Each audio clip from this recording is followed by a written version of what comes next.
players boycotted over the shooting of Jacob Blake, and other sports leagues are following their lead. CBS News' John Diaz has more from Madison Square Garden. Yeah, and over the years, many professional athletes have used their platform to raise awareness about social justice. And last night, they did it again. And now locally here, many professional teams are supporting that decision. Many professional athletes are used to having all eyes on them while playing a game. But this week, it's what they're saying and standing up against that's getting the attention. In the wake of the shooting of Jacob Blake in Wisconsin, many players and coaches have spoken with heavy hearts. The Milwaukee Bucks made a statement they're tired of nothing changing.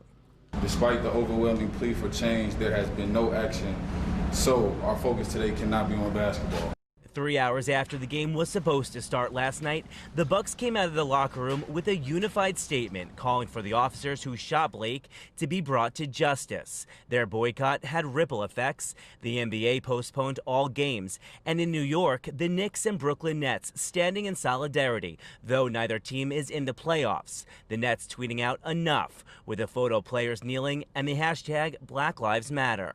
The WNBA also postponed their games, and players from the Washington Mystics wore shirts with Jacob Blake's name and 7 bullet holes on the back. Even NBA broadcaster Kenny Smith used his platform to make a passionate statement. For me, I think the biggest thing now is to kind of, as a black man, as a former player, I think it's best for me to support the players and just not be here tonight.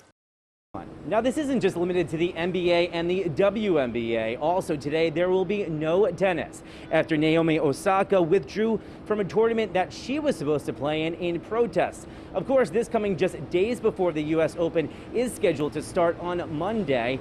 Meanwhile, also, multiple MLB games were also postponed. The league is sending out a statement saying, in part, quote, "We will be allies in the fight to end racism and injustice." From Madison Square Garden, John Diaz, CBSN, New York. To reopening, there are more things to do in the city starting today. The Museum of Modern Art, also known as MoMA, will reopen to the public this morning at 10 a.m. Also reopening at that time, the Museum of the City of New York on the Upper East Side. And